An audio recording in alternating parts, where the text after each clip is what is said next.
ओम भूर्भुवस्सुः तत्सवितुर्वरेण्यं भर्गो देवस्य धीमहि धियो यो न प्रचोदयात्। जय माता गायत्री की। सभी बच्चों को बहुत सारा प्यार, नमस्कार, स्वागत है आपका फिनिक्स एकेडमी यूट्यूब चैनल पर। साथियों, जैसा कि आप सब जानते हो कि आज का दिन बहुत खास होने वाला है। 21 मार्च 2023 को हमने एक बिल्कुल विधिवत तरीके से लूसेंट प्लस एनसीईआरटी को चैप्टर बाय चैप्टर, पूरा एक प्रकार से कह सकते हो उस चैप्टर के महत्वपूर्ण प्रश्नों को निकालकर और उससे रिलेटेड सारी चीजें कराने का निर्णय लिया है। तो आज मैं शुरुआत करने जा रहा हूं इतिहास से, और इतिहास से श्रृंखला चलेगी टोटल 100 दिन 100 क्लास। पर डे अलग अलग टॉपिक होंगे, जैसा कि आप सब जानते हो। आज को टॉपिक आपको थंबनेल में दिख रहा होगा। तो आप सबको बहुत सारा प्यार कि आप सब इतने सपोर्ट के साथ, इतने प्यार के साथ आज उपस्थित हुए हो। तो मैं सभी से बस इतना ही कहना चाहते हैं कि अगर आपने ये 100 दिन अपने दे दिए तो आप जीएस में उस ऊंचाई पर पहुंच जाओगे और ये वही प्रश्नों का खजाना होगा। फिर लोग आप रेफरेंस दोगे। अगर तुमको भाई साहब शुरू से जीके में सफलता प्राप्त करनी, जॉन राघव सर की 100 दिन की 100 क्लास देख लो, जाके सफल हो जाओगे। मैं इस क्लास को इसी रिकॉर्ड के साथ आज बनाने जा रहा हूं। इसी रिकॉर्ड के साथ आज मैं एक रिकॉर्ड नया स्थापित करने जा रहा हूं कि 100 दिन 100 क्लास का अलग ही कॉन्सेप्ट होगा, अलग ही मजा होगा। और मैंने उसके लिए बहुत मेहनत की है, हर चैप्टर वाइज बहुत अच्छे से चीजें निकाली है।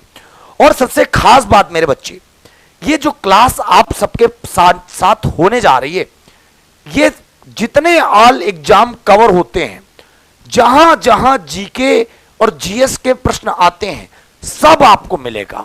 इसमें आप हिस्ट्री के महत्वपूर्ण प्रश्न, तीनों हिस्ट्री रहेंगी, वर्ल्ड हिस्ट्री के भी रहेंगे, जियोग्राफी के रहेंगे, पॉलिटी के रहेंगे, इकोनॉमिक्स के रहेंगे, साइंस के रहेंगे, स्पोर्ट के रहेंगे, कंप्यूटर के रहेंगे और साइंस एंड टेक के रहेंगे।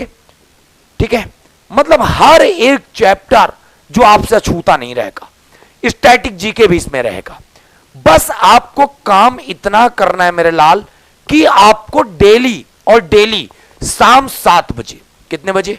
शाम 7 बजे उपस्थित हो जाना है, जिससे हम और आप मिलकर पढ़ाई का एक दायरा निश्चित कर सके और लोगों को आप रेफरेंस दे सको कि 100 दिन 100 क्लास का मतलब जो यूट्यूब पे राघव सर ने फ्री स्टार्ट किया है, उसका बहुत बड़ा अस्तित्व होगा।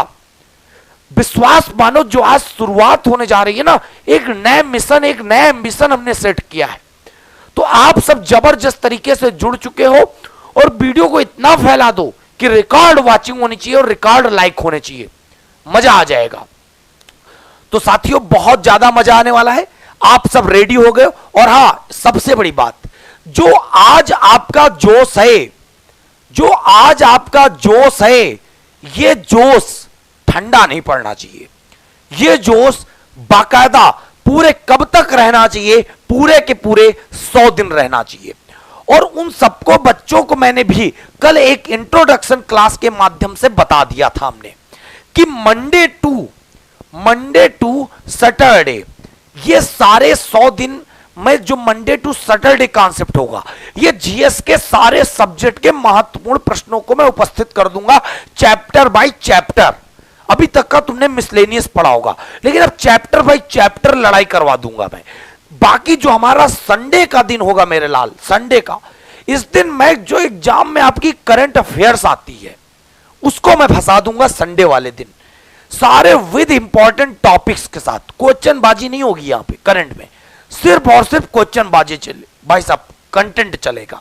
तो सब लोग एक बार वीडियो को रिकॉर्ड तोड़ तरीके से लाइक कर दो, शेयर कर दो, और 100 के 100 दिन इसी तरह जोश के साथ तुम्हें पढ़ना है। मैं नहीं रुकूंगा, बस आप भी मत रुकना। सब लोग कह रहे हो बीच में क्लास मत छोड़ना, तो मैं भी आपसे कह रहा हूं बीच में तुम भी हमें धोखा मत देना। 100 दिन तुम लोग इतिहास रचोगे। इसीलिए हमने आज कोटेशन लगाया है मेरे लाल, बहुत प्यारा सा। मंजिलें बड़ी जिद्दी होती हैं, हासिल कहां नसीब से होती हैं। मंजिलें जो है ना बहुत जिद्दी हैं, किस्मत से नहीं मिलने वाली भाई साहब। मगर वहां तूफान भी हार जाते हैं जहां पर हमारे जैसे और तुम्हारे जैसे लोग कश्तियां जिद पर लड़ जाती हैं। मुझे पाना है करके दिखाना है।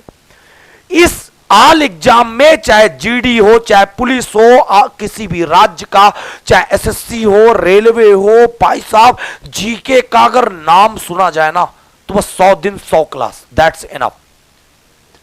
सब लोग जानते हो त्रिशूल बैच 2.0 जो 18 महीने की वैलिडिटी है, जिसको पूरा वीओडी क्लासेस, रिकॉर्डेड क्लासेस पढ़ना हो, ये बच्चे हमारा कांटेक्ट नंबर, व्हाट्सएप नंबर और जो आपको प्राइस दिख रहा ये सिर्फ और सिर्फ 1000 का। कब तक? कल रात 12 बजे तक। कूपन कोड क्या लगाओगे? 800 के, क्योंकि 8 लाख सब्सक्राइबर पूरा हुआ है। कहां पर? Phoenix academy Unnao. और ये वाला ऐप तो डाउनलोड करना आपको अति आवश्यक है। क्यों? क्योंकि जो क्लास होगी इसकी पीडीएफ जो होगी वो फ्री कोर्स नामक फोल्डर में आपको जाके मिलनी है। ठीक है, याद कर लेना ये कांटेक्ट नंबर। तो सब लोग गूगल प्ले स्टोर से इसको तो डाउनलोड कर लेना। चलिए शुरुआत करते हैं एक धांसू सेशन की, जिसमें मैंने खुद भाई साहब इतनी मेहनत की है, हर एक क्वेश्चन को निकाला है। सबसे पहले समझना, यहां पे लिखा है 100 दिन 100 क्लास। क्या लिखा है? 100 दिन 100 क्लास। कल जब पढ़ाने आऊंगा 99 दिन 99 क्लास, मतलब 3 महीने में मैं पूरा का पूरा खींचने आया हूं, समाप्त करने आया हूं। फिर यहां पे लिखा है भारतीय इतिहास। शुरुआत हमने की किससे? इतिहास से। और यहां पे आप देख रहे होगे लूसेंट प्लस एनसीईआरटी। और विश्वास मानना, तुम्हें एक शब्द भी अगर ना आता हो, एक शब्द भी ना आता हो, तो भरोसा रख लेना अपने इस राघव मास्टर पे। 100 दिन के बाद जीएस में सारे प्रश्न तुमको इसी क्लास से छपने वाले हैं, हर एक एग्जाम में, ये मान लेना। ठीक। दूसरी बात, पहला चैप्टर भारतीय इतिहास में सबसे पहले प्रश्न कहां से आते हैं? भारत का नामकरण। तुम लोग पहले ये हमें एक बार कमेंट करके बता दो, क्या इस बात से खुश हो कि सर आप हमको एक एक चैप्टर कराओगे? देखो भारत का नामकरण है, भारत के नामकरण से जितने सवाल बनेंगे ये। अगला टॉपिक आ जाएगा पुरातात्विक स्रोत। ठीक, उससे रिलेटेड प्रश्न। पुरातात्विक स्रोत के बाद जो अगला टॉपिक आ जाएगा साहित्यिक स्रोत, मतलब साहित्यिक स्रोत से रिलेटेड प्रश्न। साहित्यिक स्रोत के बाद बच्चे अगला टॉपिक आ जाएगा, हर एक चीज यार कराएंगे, हर एक चीज। विदेशी यात्रियों का विवरण, मजा आ जाएगा, मजा भाई साहब। विदेशी यात्रियों के विवरण के बाद प्राचीन काल की महत्वपूर्ण पुस्तकें। कुल मिला के भाई साहब पूरा आतंक ढाने वाले हैं। तो कमेंट करके बता दो क्या भाई साहब आनंद आने वाला है कि नहीं आने वाला है? और आप सब रेडी हो ना? बिल्कुल जबरदस्त तरीके से पूरा भाई साहब ऐसे तैसे कर देंगे इस बार हम। ठीक है, ये मत सोचना कि भाई साहब राघव सर ने 50 क्वेश्चन ले आए कोई भी करवा देंगे ना। स्टेप बाय स्टेप, जीरो से हीरो। 100 दिन 100 क्लास। तुमने मैथ में सुनी होगी, रीजनिंग में पढ़ी होगी, एक बार वक्त दे देना, जीएस में लल्लन टाप तरीके से मजा करवा देंगे। ठीक है, हाँ ये समझ लेना, हमने आपको पहले ही दिखा दिया। और जो थंबनेल में चीजें लिखी होंगी वनी चीजों के टॉपिक के सारे सवाल उस दिन होगा।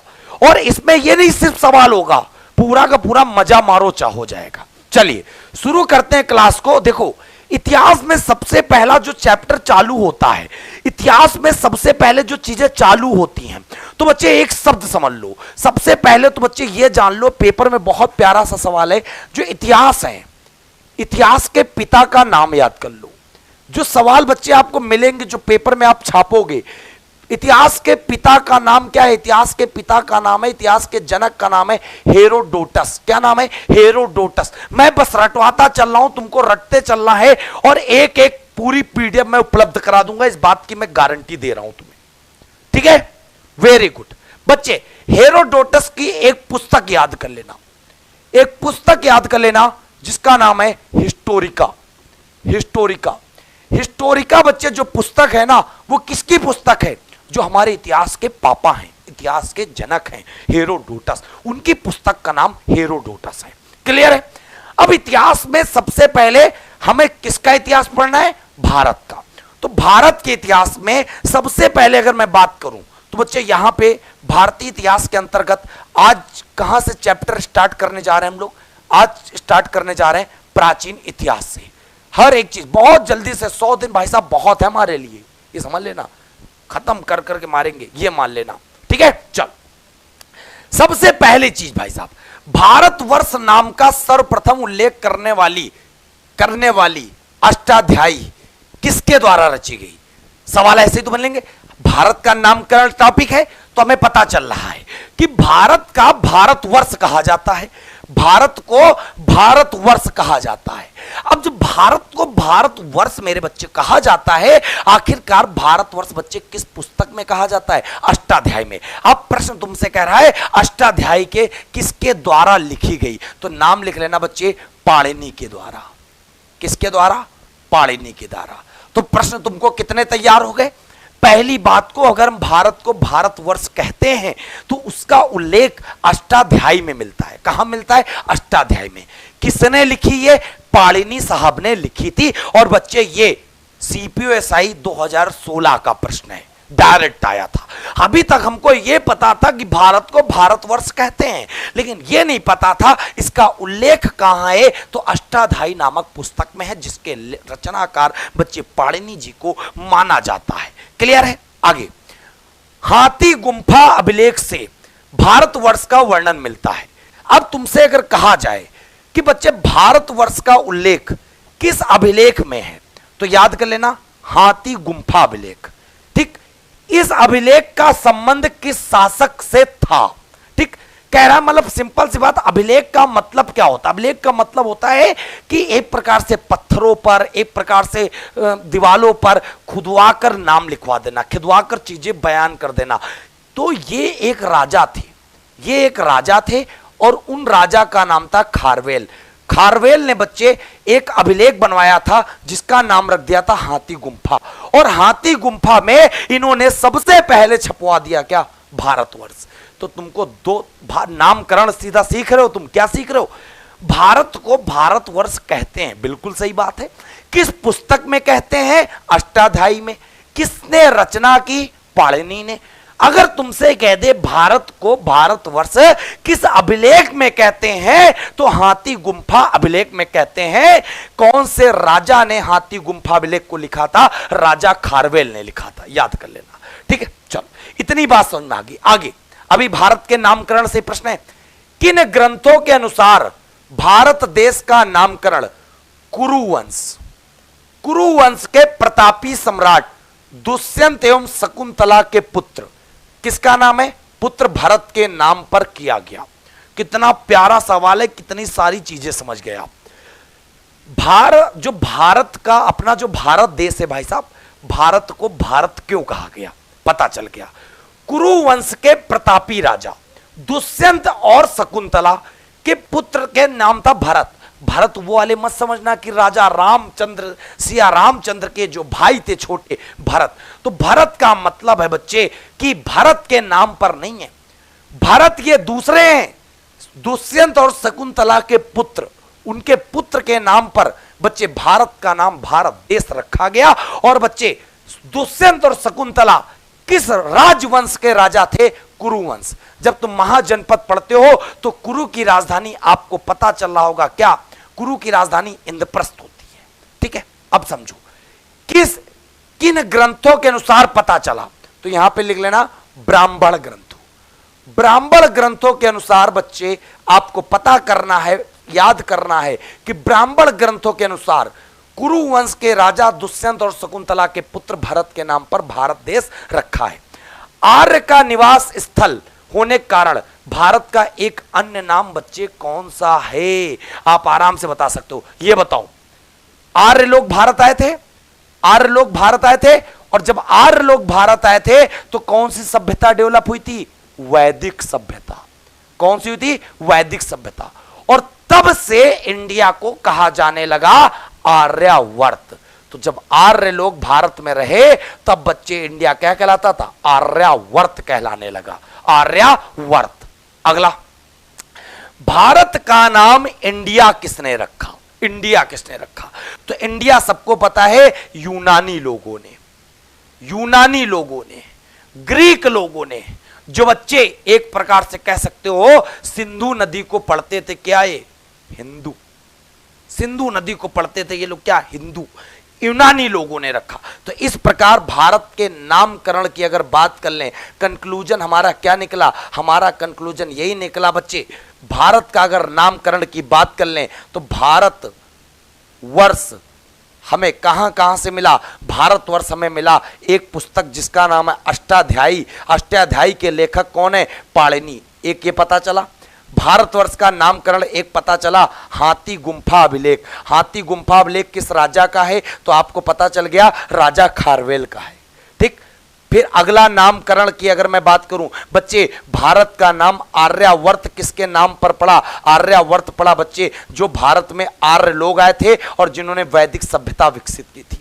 तीसरा नाम हमें पता चला, भारत को भारत क्यों कहा जाता? क्योंकि राजा भरत के नाम पर, और राजा भरत दुष्यंत और शकुंतला के पुत्र थे, जो बच्चे कुरु सम्राट के प्रतापी राजा थे।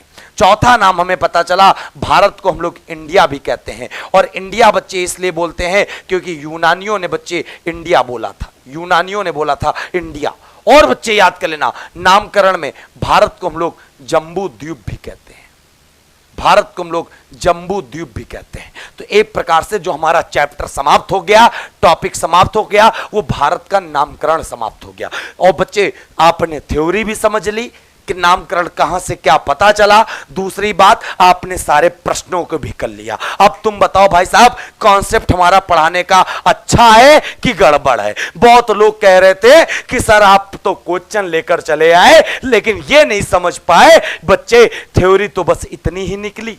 अगर मैं थ्योरी लिख देता तो इसी तरह लिख देता, लेकिन जब क्वेश्चन भी लगा लिए तो दिमाग की चारों बत्तियां, सारी नसें क्या हो गई? ओपन हो गई कि हमें करना क्या है। तो तुमको बस इतना सवाल आपको पता चल गया। ठीक। मुस्लिम इतिहासकारों ने इंडिया को हिंदुस्तान कहा था, क्योंकि वो लोग सिंधु को सा की जगह हा पढ़ते थे, हा। तो याद कर लेना, इंडिया को हिंदुस्तान किसने कहा? तो हिंदुस्तान बच्चे कहा मुस्लिम शासकों ने, मुस्लिम शासकों ने, क्योंकि वो सिंधु नदी की जगह, सिंधु की जगह हा पढ़ते थे। याद कर लेना। मजा आया कि नहीं मजा आया? इस प्रकार भारत के नामकरण से सारे सवाल तुम्हारे कब्जे में हो गए भाई, सब कब्जे में। ठीक है, आगे बढ़ते, मजा आ जाएगा यार। अगला टॉपिक आ गया। अगला टॉपिक प्राचीन इतिहास में पता चल रहा है पुरातात्विक स्रोत। क्या पता चल रहा है? पुरातात्विक स्रोत। पुरातात्विक स्रोत के बारे में तुमको थोड़ा सा बताना चाहता हूं, मेरी बात को थोड़ा सा ध्यान से समझना, परेशान मत होना, मैं जो होता हूं बस उतना समझना। कैसे समझोगे? पुरातात्विक स्रोत का मतलब यह, पुरा, पुरा मतलब प्राचीन, लिख लेना। पुरा मतलब प्राचीन, पुराने। तात्विक मतलब जो बच्चे तत्व, पुराने तत्वों को जो खोज कर हमें जानकारी प्राप्त हुई, वो पुरातात्विक स्रोत है। अब हम इतिहास पता कैसे चला कि भारत में इसका नाम भारतवर्ष था, इसका नाम हिंदुस्तान था, इसका नाम बच्चे इंडिया था? कैसे पता चला बच्चे? हमें पता चलेगा कैसे? आप सबको पता है। ठीक है, सबको पता है। पुरातात्विक स्रोत एक ऐसे स्रोत हैं जिनसे हमें पता चलता है कि बच्चे कि भारत की खोज कैसे हुई, भारत का इतिहास कैसा रहा। इसमें कुछ पैसे याद कर लेना। प्राचीन भारत के अभिलेख, सबसे पहला प्रश्न अभिलेख का प्रश्न आया। जैसे तुम लोग पढ़ते हो, क्या पढ़ते हो बच्चे? तुम लोग पढ़ते हो कि मधुमक्खी के अध्ययन को क्या कहते हैं? मधुमक्खी के अध्ययन को सबको पता है। उसी प्रकार तुमसे कह दिया जाए अभिलेखों के अध्ययन को क्या कहते हैं, तो अभिलेखों के अध्ययन को बच्चे एपिग्राफी बोलते हैं। क्या बोलते हैं? एपिग्राफी बोलते हैं। तो याद कर लेना, अभिलेखों के अध्ययन को एपिग्राफी कहते हैं। याद कर लेना। कुछ ऐसे अभिलेख हैं, कुछ ऐसे अभिलेख हैं जिनको राजाओं ने बनवाया है, जिनको राजाओं ने बनवाया है। याद कर लेना, कुछ ऐसे अभिलेख हैं जिनको बच्चे राजाओं ने क्या किया है? बनवाया है। याद कर लेना। ठीक है, हाँ, बहुत अच्छे से याद कर लेना, 1% दिक्कत नहीं होने वाली। ठीक है, अब बच्चे बहुत ध्यान समझ लेना। यहां पे थोड़ा सा ऊपर नीचे हो गया तो कोई दिक्कत नहीं, कोई परेशानी वाली बात नहीं है। यहां पे अभिलेख होना चाहिए था और यहां पर बच्चे शासक होना चाहिए था। अभी जैसे तुमने एक पढ़ा था, मैं आपको बता भी दूं, अभी तुमने पढ़ा था एक, जैसे यहीं पर मैं बता दूं, यहीं पर जैसे तुमसे कह देता हाथी गुंफा अभिलेख, हाथी गुंफा अभिलेख, और हाथी गुंफा अभिलेख तुमसे कह देता इस अभिलेख को किस शासक ने बनवाया, किस शासक से संबंधित है, तो आप कह सकते हो राजा खारवेल से संबंधित है। और राजा खारवेल कहां के राजा थे, तो आप बता सकते हो कलिंग के राजा थे राजा खारवेल। अगर तुमसे कह देता हाथी गुंफा में आखिरकार ऐसा भाई साहब क्या स्पेशल बताया गया, तो आप सब कह सकते हो भारतवर्ष का उल्लेख। सबसे पहले भारतवर्ष का सर्वप्रथम उल्लेख, जबरदस्त बता ले जाओगे। भारतवर्ष का सर्वप्रथम उल्लेख बेटा कहां पर किया गया, हाथी गुंफा अभिलेख में राजा खारवेल का। यह हमने इसलिए समझाया क्योंकि आप पीछे पढ़ के आए हो, ठीक है, पढ़ के आए हो। अब यहीं पर मेरे बात समझ लेना बच्चे, तुमसे कहा जाता ये अभिलेख लगे हुए हैं, ये शासक लगे हुए हैं। सबसे पहले जूनागढ़ का अभिलेख, जूनागढ़ अभिलेख के राजा का नाम बताओ, तो जूनागढ़ के अभिलेख का नाम है रुद्रदामन। रुद्रदामन याद कर लेना, ठीक है बच्चे। जो संस्कृत का पहला अभिलेख है, पहला सवाल याद कर लेना, संस्कृत का पहला अभिलेख जूनागढ़, कहने का मतलब जो जूनागढ़ अभिलेख है ये गुजरात में पड़ेगा मेरे लाल। कहां पड़ेगा, गुजरात में पड़ेगा। जो संस्कृत भाषा में छपा गया था, किसने छपवाया था, रुद्रदामन ने। सवाल जूनागढ़ कैसे याद करोगे, मेरी बात समझना। भगवान शंकर को आप सब रुद्र के नाम से भी जानते हो, रुद्र के नाम से।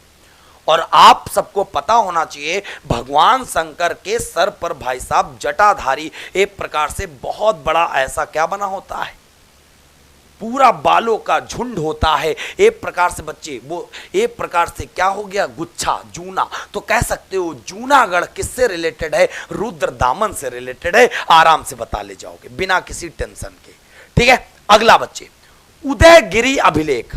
जब उदयगिरी अभिलेख के बारे में तुमसे कह दिया जाए, किसके बारे में, उदयगिरी अभिलेख के बारे में, तो उदयगिरी अभिलेख याद कर लेना चंद्रगुप्त द्वितीय से संबंधित है, चंद्रगुप्त द्वितीय से संबंधित है, याद कर लेना उदयगिरी अभिलेख। क्लियर हो गई बात, याद कर लेना। अगला सवाल, तुमसे सवाल कहा जाए चंद्रगुप्त द्वितीय के दरबार में कौन सा विदेशी यात्री आया था, तो याद कर लेना चंद्रगुप्त द्वितीय के दरबार में बच्चे एक विदेशी यात्री था जिसका नाम था फायान। फायान ये चीनी यात्री था जो चंद्रगुप्त द्वितीय के दरबार में ही आया था। क्लियर हो गई बात, याद कर लेना। फायान किसके दरबार में आया था, चंद्रगुप्त द्वितीय के दरबार में आया था, जिससे संबंधित कौन सा अभिलेख है, उदयगिरी अभिलेख का संबंध है, याद कर लेना। अगला, भीतरी स्तंभ अभिलेख स्कंदगुप्त। बच्चे ये यूपी पीसीएस आरओ में आया और एसएससी जीडी में कई बार आ चुका है कि भीतरी स्तंभ अभिलेख बच्चे किससे रिलेटेड है, स्कंदगुप्त से, स्कंदगुप्त से, स्कंदगुप्त से, याद कर लेना बहुत अच्छे से, ठीक है। अगला, एरण अभिलेख। एरण अभिलेख बच्चे किससे रिलेटेड है, भानुगुप्त से। और एरण अभिलेख से सवाल भी आते हैं।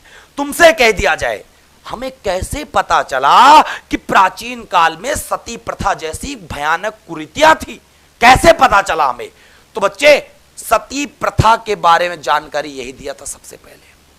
तुमसे अगर कह दिया जाए सती प्रथा का प्रथम उल्लेख, सती प्रथा का प्रथम उल्लेख बेटा हमें कहां से पता चलता है, तो एरण अभिलेख से बेटा पता चलता है जो भानुगुप्त नामक राजा ने बनवाया था, ठीक है, याद कर लेना। अब बहुत अच्छे समझ लेना बच्चे, सती प्रथा वही थी जहां पर पति मर जाते थे तो उनके साथ उनकी पत्नी को भी जिंदा जला दिया जाता था। और सती प्रथा का अंत अगर तुमसे कह दिया जाए तो सती प्रथा का अंत बच्चे 1829 में राजा राम मोहन राय के सहयोग से लॉर्ड विलियम बेंटिंग ने कर दिया था, याद कर लेना। चलो ये सारे अभिलेख याद कर लेना। आगे दो अभिलेख और हैं। ऐहोल अभिलेख पुलकेशिन द्वितीय का, भैया ऐहोल अभिलेख पुलकेशिन द्वितीय का है। यह एसएससी में, बीपीएससी में, बिहार पीसीएस में कई बार आ चुका है, ठीक है। अब बच्चे बहुत ध्यान समझ लेना, ऐहोल अभिलेख पुलकेशिन का कैसे याद करोगे तो मैं बता दे रहा हूं। आप सब लोग जानते हो जितने भी पुल होते हैं, जितने भी पुल होते हैं, पुल, और पुल में आप सबको पता होगा जितने भी पुल होते हैं उसमें भाई साहब गड्ढे जरूर होते हैं, और गड्ढे को इंग्लिश में कहते हैं होल। क्या बोलते हैं, होल। तो याद कर लेना, कभी नहीं भूलोगे कि ऐहोल अभिलेख का संबंध बच्चे किस राजा से है, तो ऐहोल अभिलेख का संबंध बच्चे पुलकेशिन द्वितीय राजा से है। किससे है, पुलकेशिन द्वितीय से है, ठीक है।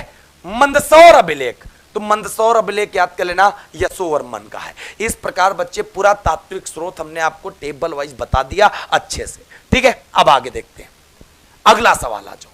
पूरा तात्विक स्रोत में बच्चे एक तो अभिलेख पाए गए, तो हमने अभिलेख सारे पढ़ा दिए। अभिलेखों के अध्ययन को बच्चे एपिग्राफी कहते हैं, एक हमने ये टॉपिक करा दिया। अभिलेखों के अध्ययन को एपिग्राफी कहते हैं। जूनागढ़ अभिलेख रुद्रदामन से संबंधित है। संस्कृत का पहला अभिलेख होता गुजरात में। उदयगिरी अभिलेख चंद्रगुप्त द्वितीय से संबंधित है। भीतरी स्तंभ अभिलेख स्कंद से रिलेटेड है। एरण अभिलेख भानुगुप्त से। हाथी गुंफा अभिलेख खारवेल से। यहां पे एहोल अभिलेख पुलकेशिन द्वितीय से। मंदसौर यशोवर्मन से। और यहीं पर बच्चे याद कर लेना एक अभिलेख और, उसका नाम है प्रयाग स्तंभ अभिलेख। प्रयाग स्तंभ अभिलेख। और बच्चे प्रयाग स्तंभ अभिलेख किस राजा से, तो याद कर लेना समुद्रगुप्त से। अब पेपर में प्रश्न बहुत अच्छा आता है, क्या आता है, इस प्रयाग स्तंभ अभिलेख में एक बच्चे एक मिलता है क्या, प्रयाग प्रशस्ति। प्रयाग प्रशस्ति बच्चे कहां मिलता है, तो याद कर लेना प्रयाग प्रशस्ति बच्चे इसी अभिलेख में मिलता है। तुमसे कहा जाए प्रयाग प्रशस्ति की बच्चे रचना किसने की थी, प्रयाग प्रशस्ति की रचना की थी हरिशेन ने। किसने की थी, हरिशेन ने। हरिशेन ने बेटा किस शैली में रचना की थी, तो आप सब याद कर लेना बच्चे हरिशेन ने रचना की थी किस शैली में, चंपू शैली में। ये बहुत इंपॉर्टेंट प्रश्न है, याद कर लेना। इसीलिए प्रश्न आता है हरिशेन किसके दरबार में रहते थे, दरबारी कवि थे। तो आप सब बता सकते हो हरिशेन बेटा जो रहते थे वो किसके दरबारी कवि थे, वो दरबारी कवि थे किसके, समुद्रगुप्त के। समुद्रगुप्त के दरबारी कवि हरिशेन, जिन्होंने प्रयाग प्रशस्ति की रचना की। और प्रयाग प्रशस्ति की रचना जो हरिशेन ने की थी वो चंपू शैली में की थी। और ये दरबारी कवि होते थे किसके, समुद्रगुप्त के। याद कर लेना, बहुत अच्छे से सारे सवाल हो जाएंगे। तो इस प्रकार अभिलेख हो गया। अगला टॉपिक हम लोग पुरातात्विक स्रोत में पढ़ने जा रहे हैं, क्या, सिक्के। सिक्के, चलो सिक्कों के अध्ययन को क्या कहते हैं, सबसे पहला प्रश्न, सिक्कों के अध्ययन को तो याद कर लेना न्यूमिस्मैटिक्स। न्यूमिस्मैटिक्स, सिक्कों के अध्ययन को बच्चे न्यूमिस्मैटिक्स कहते हैं, जिसको कहते हैं study of coins. Study of coins, study of coins, study of coins. तो इतनी बात आपको पता चल गई बच्चे, सिक्कों के अध्ययन को क्या कहते हैं, तो याद कर लेना स्टडी ऑफ क्वाइंस। क्लियर हो गई बात। अगला, भारत के जो सबसे पुराने सिक्के हैं, पुराने सिक्के, प्राचीनतम सिक्के क्या कहा जाता है, जिन पर बच्चे चिन्ह भी बने होते थे, चिन्ह भी बने होते थे, उन सिक्कों को नाम लिख लेना आहत सिक्के कहते हैं।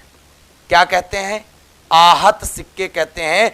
बच्चे सबसे पुराने सिक्कों को हम लोग आहत सिक्कों के नाम से जानते हैं, जिन पर बच्चे चिन्ह भी बना होता था। तो इस प्रकार आपको यह भी पता चल गया। सब लोग बच्चे एक बार सब लोग वीडियो को जोरदार तरीके से लाइक करो बच्चे, बहुत इंपॉर्टेंट क्लास है। हम सच बता रहे हैं, तुमको इतना मजा आएगा, इतना मजा आएगा, और इतने पेपर तुम निकालोगे तो भाई साहब मान नहीं सकते हो, ठीक है। और याद कर लेना इन्हीं सिक्कों को अगर मैं कहूं साहित्य में क्या कहा जाता है, तो साहित्य में कहा जाता है जिसको कहते हैं कसारपण। क्या कहते हैं, कसारपण। तो अभी तुमने क्या पढ़ रहे हो, अभी तुम सिक्के पढ़ रहे हो, सिक्का पढ़ रहे हो पुरातात्विक स्रोत में। सबसे पहला सवाल तुमने पढ़ा सिक्कों के अध्ययन को क्या कहते हैं, तो आप बता सकते हो न्यूमिस्मैटिक्स कहते हैं मेरे लाल। फिर तुमसे दूसरा सवाल पढ़ा गया कि सिक्कों को, जो प्राचीन सिक्के होते थे उनको क्या कहते थे, उनको हम लोग आहत सिक्के कहते थे।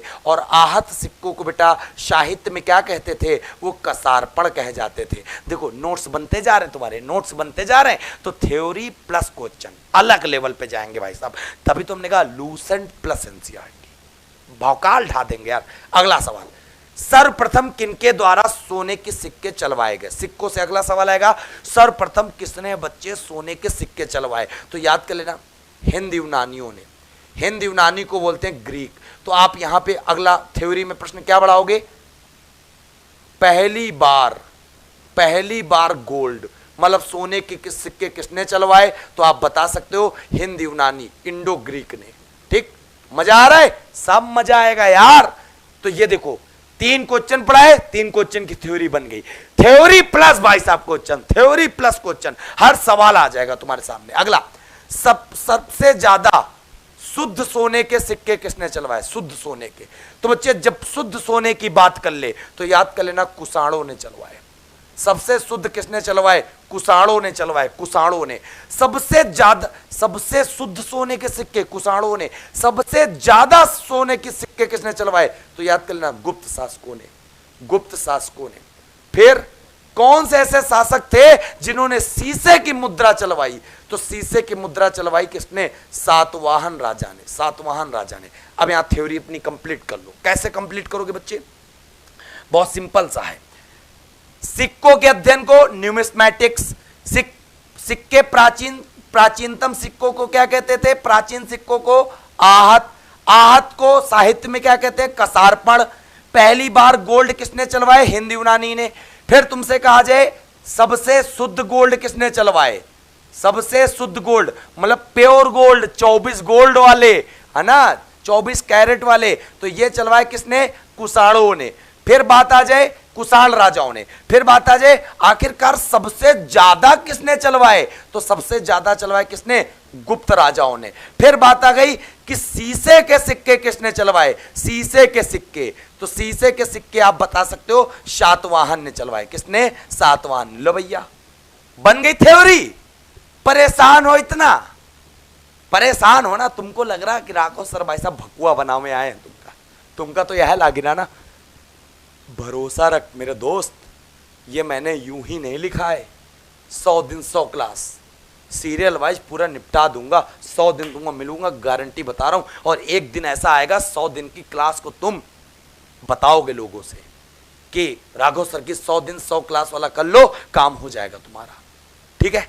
हाँ, तुम कहोगे, तुम ये समझ लेना। हमने थ्योरी बताई, थ्योरी से रिलेटेड सवाल करवा दिए। इससे भाई साहब बड़ा चीज और क्या करोगे? सिक्कों से रिलेटेड सारे सवाल खत्म। इससे ज्यादा सवाल ही नहीं यार, सवाल ही नहीं है इससे ज्यादा।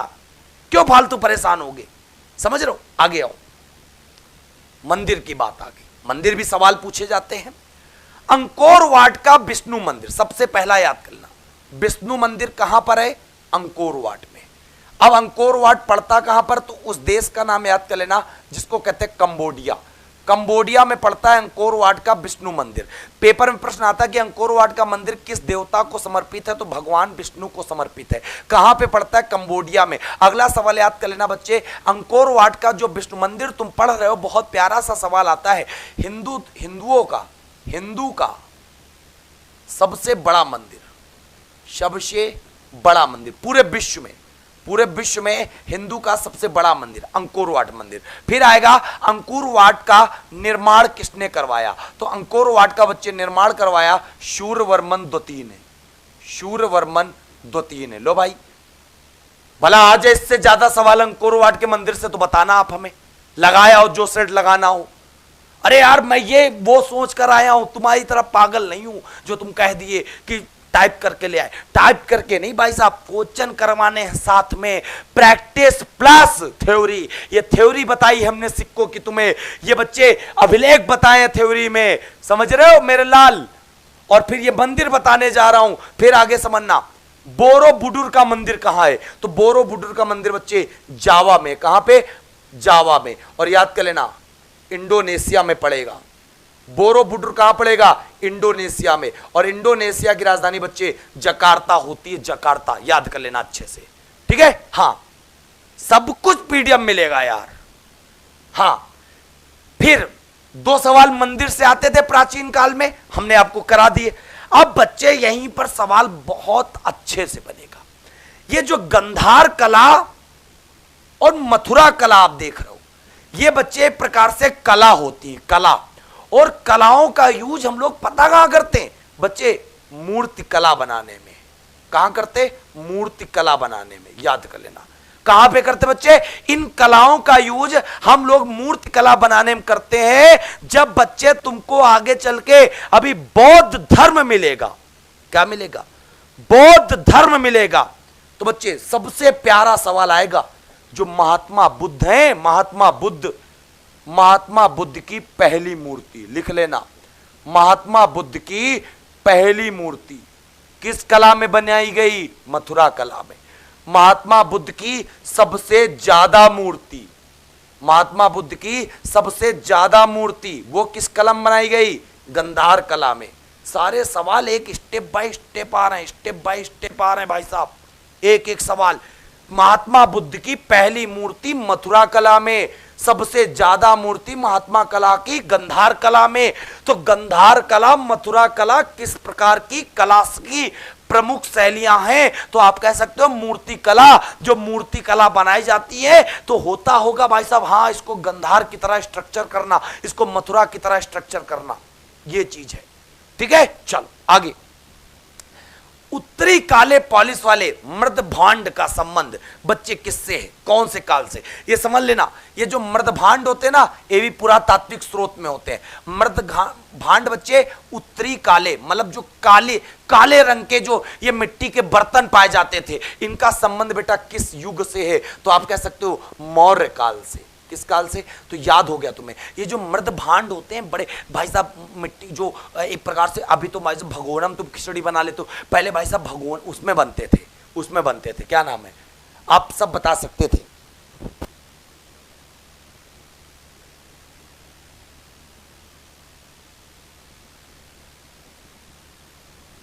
चलिए, तो साथियों इतनी बात समझ में आ गई आपको जबरदस्त तरीके से। ठीक है, चलो इतनी बात समझ में आ गई। मौर्य काल में जितने भी मृद भांड होते थे वो उत्तरी काले, एक प्रकार से काले रंग के होते थे। ठीक है, अगला चित्तित धूसर मृत भांड। धूसर मतलब होता है बच्चे ग्रे, ग्रे मतलब होता है भूरा।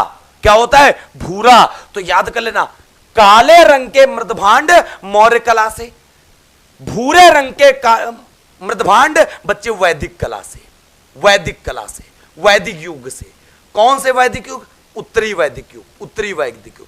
तो यहां पे तुम टॉपिक तुम्हारे क्या कंप्लीट हो गया?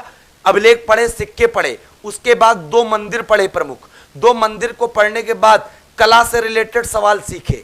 ठीक, कला से रिलेटेड सीखने के बाद मृद भांड से सवाल सीखे। बच्चे हमारे आप कॉन्सेप्ट तो समझो, बस इतने ही सवाल इंपॉर्टेंट हैं, इसीलिए तो बस समझ रहे हो। तो आप कला से बता दिया, उसके बाद मृद भांड, मृद भांड से जब थ्योरी बनाओगे तो आप कह सकते हो कि मृदभांड में 2 सवाल आते हैं आपके जबरदस्त तरीके से। उत्तरी काले मृदभांड, उत्तरी काले रंग के जो मृदभांड होते थे वो बच्चे किस काल से होते थे? तो आप सब बता सकते हो मौर्य काल से। फिर तुमसे कह देता धूसर, धूसर किसको बोलते बच्चे? धूसर बोलते भूरा रंग को, ग्रे को। ये किससे रिलेटेड है? तो आप कह सकते हो वैदिक काल से रिलेटेड है, वैदिक काल से। बस 2 ही सवाल आते, सवाल भी बता रहे, सवाल भी समझा भी रहे। अभी अगर तुमसे हम डायरेक्ट ये लिख देते भाड़ में, भाई साहब तुमको ये समझ में नहीं आता, ढूंढते रहते।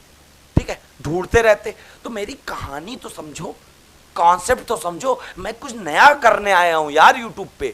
ठीक है, 100 दिन 100 क्लास ऐसे ही नहीं लेकर आ गया मैं, इसको मैंने अध्ययन किया, सोचा है, चैप्टर वाइज क्वेश्चन निकाले हमने। अब यहां से बच्चे देखो पुरातात्विक स्रोत वाला मामला हो गया समाप्त। ठीक, इतिहास की जो जानकारी हमें पुरातात्विक स्रोत से मिलती थी उसके सारे क्वेश्चन हो गए समाप्त। इससे हमें यह पता चला, इससे हमने क्या सीखा? इससे हमने सीखा कि जो अभिलेख होते हैं, कि बच्चे जो अभिलेख होते हैं, सिक्के होते हैं, मंदिर होते हैं, कला होते हैं, मृदभांड होते हैं, ये सब हमें इतिहास में पुरातात्विक की जानकारी प्रदान करते हैं। ठीक है, प्रदान करते हैं, इससे हमें यह शिक्षा मिलती है। तो आप कह सकते हो, ठीक है, परेशान ना हो, इस बार जीएस भी कंप्लीट करा देंगे। आगे बढ़ो, साहित्यिक स्रोत। तो जब साहित्यिक स्रोत में हम लोग आ जाते हैं तो साहित्यिक स्रोत का मतलब क्या है बच्चे? साहित्यिक स्रोत का सबसे पहला मतलब होता है वेद। क्या पढ़ते हैं हम लोग? वेद। वेदों को देख लेते हैं। सबसे साहित्यिक स्रोत में सबसे पहले नंबर पे हम लोग क्या पढ़ते हैं? वेद। वेद का मतलब होता है बच्चे सबसे पहले वेद होते हैं। तो आप कह सकते हो भारत का सबसे प्राचीनतम धर्म ग्रंथ। देखो वेद आपको पढ़ने हैं, पुराण पढ़ने हैं, वेदांग पढ़ने हैं, लेकिन कह रहा सबसे पुराना बताओ, प्राचीनतम। तो सबसे पुराना आप बता ले जाओगे, क्या नाम है? वेद, सबसे पुराना। अब यहीं पर तुमसे कहा जाए वेद टोटल कितने होते, तो ये भी बता सकते हो। पहला होता ऋग्वेद, दूसरा होता यजुर्वेद, और तीसरा होता सामवेद, और जो चौथा होता बच्चे अथर्ववेद। टोटल बेटा 4 वेद होते हैं। तुमसे कह देता सबसे पुराना वेद ऋग्वेद, सबसे नया वेद अथर्ववेद, और यहीं पर तुमसे यह कह देता कि वेदों की रचना किसने की, तो आप कह सकते थे महर्षि कृष्ण द्वैपायन वेद व्यास, यहां पे आप लिख सकते थे महर्षि कृष्ण द्वैपायन वेद व्यास, द्वैपायन व्यास लिख लेना, द्वैपायन व्यास। अब आप यहां पर एक थ्योरी और बढ़ा लो, वेदों की रचना किसने की बता दिए, इधर से थ्योरी उड़ा दिए, इधर से क्वेश्चन उड़ा दिए, भाई साहब बन गया राजा बाबू। ठीक है, बन गया राजा बाबू, आ गया मजा। ठीक, अब बात समझ लेना, किस वेद में यज्ञों के नियमों का भाई साहब बारे में बताया गया। सुन लो, यज्ञों के बारे में, यज्ञ शब्द यहां पर हमेशा कभी नहीं भूलोगे।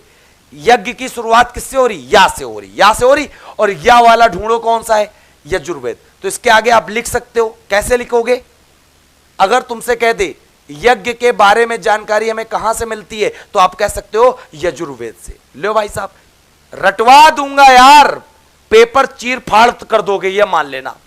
यज्ञों के बारे में जानकारी जहां पर या आ रहा, वहीं पे या वाला उठा लो, कौन सा, यजुर्वेद है। सबसे पुराना कौन सा, ओल्ड ऋग्वेद। बच्चे कौन सा वेद है जो सबसे नया है, अथर्ववेद। अब जब नया है तो इसी में तो जादू टोना होना सब मिलेगा भाई साहब। वशीकरण, अपने प्यार को पाएं, अपने मन चाहे प्यार को करें अपने बस में, तो ये सारी चीजें तुम्हें कहां मिलेंगी भाई साहब, अथर्ववेद में। ठीक है, चल अब आगे देखो, किस वेद में धर्म, औषधि प्रयोग, इन सब के बारे में बताया गया। रोग निवारण, तंत्र मंत्र, जादू टोना। भाड़ में जाए धर्म, औषधि प्रयोग, रोग निवारण हमें नहीं पता, लेकिन राघव सर ने एक शब्द बता दिया, जादू टोना। और जहां जादू टोना होगा वहीं तंत्र मंत्र चलते हैं भैया, वहां जहां तंत्र मंत्र चलते हैं वहीं क्लीम क्लीम रोग निवारण और औषधि का प्रयोग होता। एक प्रकार से कह सकते हो अथर्ववेद। क्या लगा दोगे, अथर्ववेद। लो, सवाल देखने से डर जा रहे हो, लेकिन सवालों की थ्योरी को जब मैं संकलित कर रहा हूं ना, इत्तू सी थ्योरी है, इत्तू सी थ्योरी। जब इत्तू सी थ्योरी से इतने इतने बड़े सवाल हो रहे हैं, तो आज तुम्हारा दिमाग खुल रहा होगा कि हाँ यार, अब बड़े बड़े सवाल हम उड़ा देंगे। और इस अभी तक का राघव सर ऐसे बता देते थे तो पता ही नहीं चलता था कहां पर कौन सा प्रयोग करना है। आज लेकिन तुम्हें सच में पता चल जाएगा कि यार इतने बड़े बड़े सवाल होते जा रहे हैं, मजा आ जाएगा अब तो, है ना, बिल्कुल मजा आ जाएगा। अब बात समझना, वेद की बात खत्म होगी, तो वेद की संख्या कितनी है, 4 बता ले जाओगे। अगर ये तुमसे कह देता गायत्री मंत्र, जो हम गायत्री मंत्र का उच्चारण करते हैं क्लास शुरू होने से पहले, तो गायत्री मंत्र का उल्लेख हमें किस वेद से मिलता है, तो आप कह सकते हो गायत्री मंत्र का उल्लेख हमें ऋग्वेद से मिलता है। गायत्री मंत्र का उल्लेख हमें ऋग्वेद से, बोलते नहीं है शुरुआत में ओम भूर्भुवः स्वः तस्य वितुर्वरेण्यं भर्गो देवस्य धीमहि धियो यो नः प्रचोदयात्। तो बच्चे ये हमें मिलता है, कह सकते हो ऋग्वेद से। ठीक, सबसे पुराना ऋग्वेद हो गया। अब बच्चे यहीं पर सवाल याद कर लेना, कुछ सवाल और याद करवा दे रहे हैं वेदों से रिलेटेड। एक नाम तुमने सुना होगा, उपवेद। उपवेद पता क्या होता, जैसे क्रिकेट टीम में कप्तान होता और कप्तान का एक सब्स्टिट्यूट होता उप कप्तान। कौन होता है, उप कप्तान। तो इसी प्रकार सारे वेद का एक सब्स्टिट्यूट होता है जिसको कहते हैं उपवेद। जब उपवेद की बात करेंगे तो चारों उपवेद, बच्चे तुमसे कहा जाएगा ऋग्वेद का उपवेद बताओ, ऋग्वेद का उपवेद बताओ, तो आप सब बता देना ऋग्वेद का उपवेद का नाम है आयुर्वेद। ऋग्वेद के उपवेद का नाम है आयुर्वेद। और आयुर् मतलब चिकित्सा, तो चिकित्सा शास्त्र से संबंधित है। कोई दिक्कत है, फिर तुमसे कहा जाएगा यजुर्वेद का बताओ, यजुर्वेद का उपवेद बताओ। तो जब यजुर्वेद का बताओगे तो यजुर्वेद का उपवेद का नाम है धनुर्वेद। क्या नाम है, धनुर्वेद। और यहीं पर बच्चे याद कर लेना सामवेद, सामवेद का उपवेद बताओ, तो सामवेद का उपवेद याद कर लेना गंधर्ववेद। क्या नाम है, गंधर्ववेद। और बच्चे तुमसे लास्ट में कौन सा वेद है, अथर्ववेद। अथर्ववेद का उपवेद बताओ, तो अथर्ववेद का याद कर लेना शिल्पवेद। क्या नाम है, शिल्पवेद। लपेट के रख दोगे भाई साहब, लपेट में सब अपने अंडर में कर लेना, सब अपने अंडर में, मजा आ जाएगा। ठीक है, चल आगे बढ़े। तो उपवेद पता चल गए, कितने होंगे उपवेद, सिंपल सी बात, जितने वेद होंगे उन्हीं के उपवेद होंगे। आगे तो ये भी पता चल गया। अब उपवेद के बाद जो अगला टॉपिक होता उसका नाम है उपनिषद। उपनिषद, उपनिषद का मतलब समझ लेना, उप का मतलब होता पास और निषद मतलब ज्ञान का अध्ययन करना। तो पेपर में एक प्रश्न आता है, उपनिषद का अर्थ क्या होता है। तो उपनिषद का अर्थ होता है गुरु के समीप, पास को चाहे समीप बोल लो, गुरु के समीप बैठकर अध्ययन करना।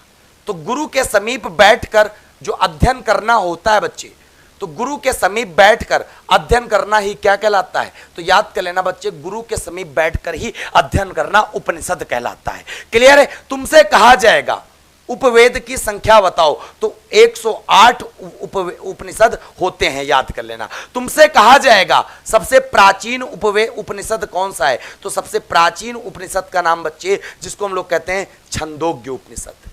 क्या नाम है? छंदोग्य। लो, क्लियर होगी बात। तुमसे कहा जाए जो भारत का आदर्श वाक्य है सत्यमेव जयते, सत्यमेव जयते, तो बच्चे सत्यमेव जयते कहां पर लिखा हुआ है? तो आप सब बता सकते हो। सत्यमेव जयते का उल्लेख गुरुजी मुंडको उपनिषद में है। तुमने खूब पढ़ा होगा, खूब रटा होगा कि सत्यमेव जयते कहां लिखा, सत्यमेव जयते कहां लिखा, सत्यमेव जयते कहां लिखा, सत्यमेव जयते कहां लिखा, मुंडको उपनिषद। आज पता चल गया भाई साहब ये एक उपनिषद है। इके और भाई लोग कितने हैं? 107, मतलब टोटल 108, जब ये हुई तो 107 और हैं भाई लोग। जब मैं यह पता चल गया सबसे पुराने कौन है? छंदोग्य। और एक अर्थ का हुआ था गुरु के समीप बैठकर अध्ययन करना। जैसे तुम सब अभी जुड़े हो, जैसे राघव सर से अभी तुम सब जुड़े हो, हमारे समीप होकर पढ़ाई कर रहे हो, है ना? आनंद आएगा। चलो, तो किस वैदिक साहित्य में मोक्ष की चर्चा की गई है? देखो, वेदों में मोक्ष नहीं बताया गया है। मोक्ष तुम्हें कब मिलेगा? तुम बताओ, मोक्ष कब मिलेगा? जब हम ज्ञानी हो जाएंगे। और ज्ञानी कब होंगे? जब हम गुरु के समीप बैठकर पढ़ाई करेंगे। पढ़ाई करें मतलब है उपनिषद, क्योंकि उप का मतलब होता है पास। तो यहां पर कह सकते हो किससे हमें पता चलता है कि हमें मोक्ष की चर्चा मिलती है? कहां से पता चलेगा? उपनिषद। क्योंकि जब हम गुरु के पास बैठे तब ही हमका ज्ञान मिली, और ज्ञान मिले के बाद उपनिषद जी। आगे, याज्ञवल्क और गार्गी का संवाद हुआ था, पेपर में पूछा गया है। एक सवाल आता है, याज्ञवल्क और गार्गी संवाद। बच्चे, इसका चर्चा किस वेद में की गई है? तो याद कर लेना यहां पर वृहदारण्यक, वृहदारण्यक उपनिषद, एक ये भी उपनिषद है।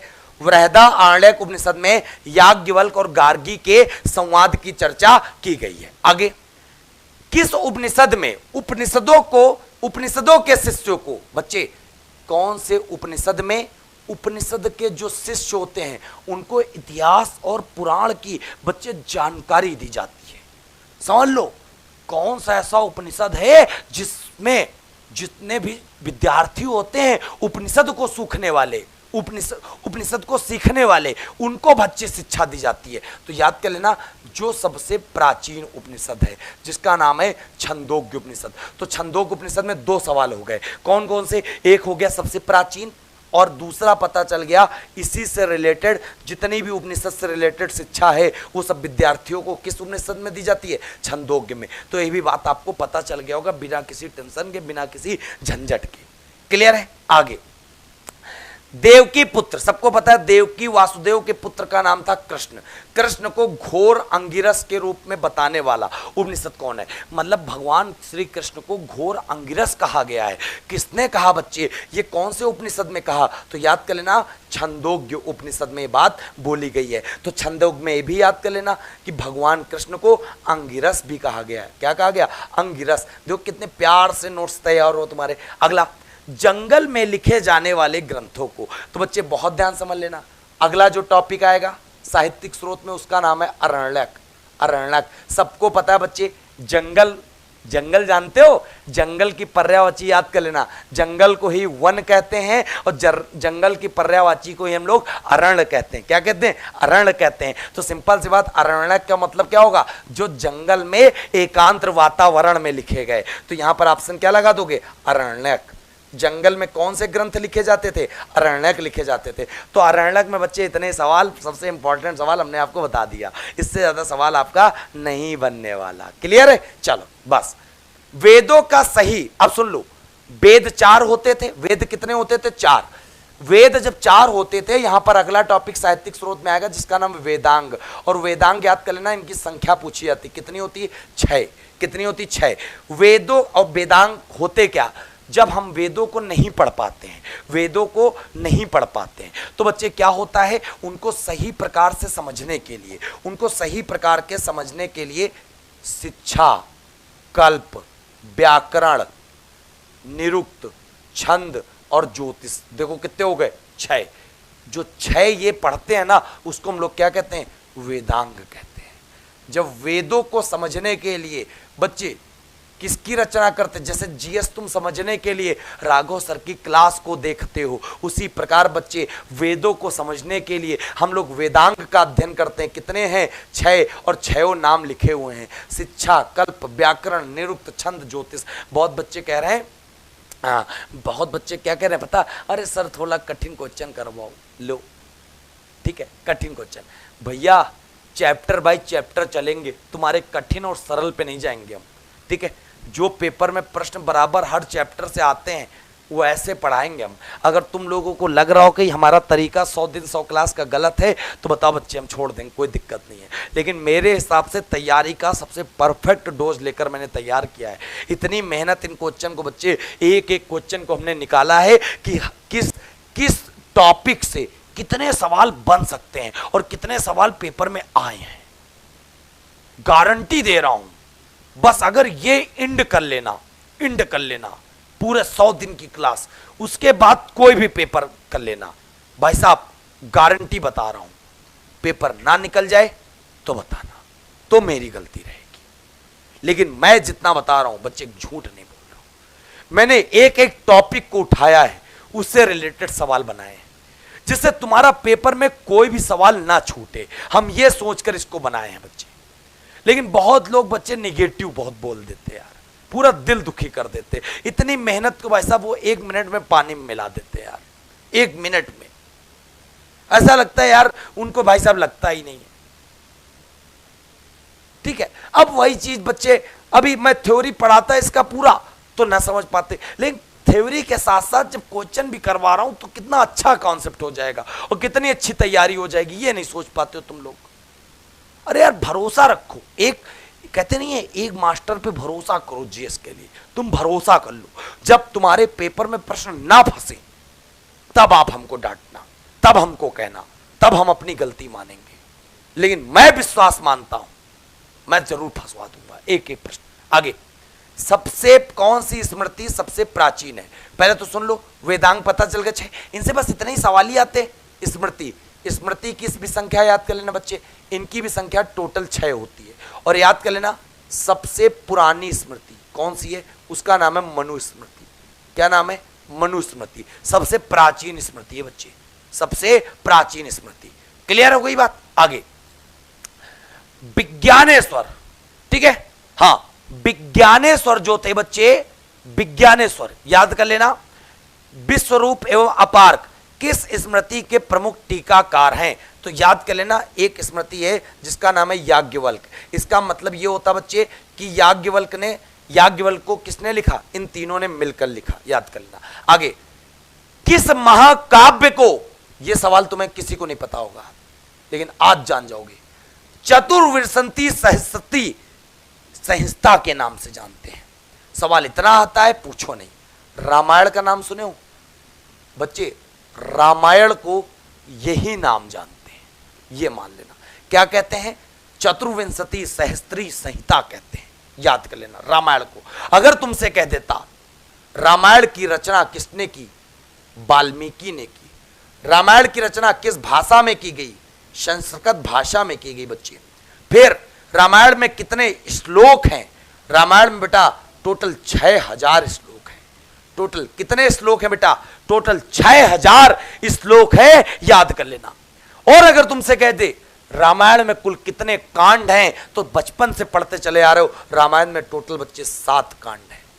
रामायण में बच्चे टोटल 7 कांड है। बचपन से पढ़ते चले आ रहे हो, आराम से बता सकते हो। तो याद कर लेना, चतुर्विंशति सहस्त्री संहिता किसे कहते हैं? रामायण को कहते हैं। रामायण के रचनाकार कौन है? वाल्मीकि हैं। किस भाषा में रामायण को लिख दिया था?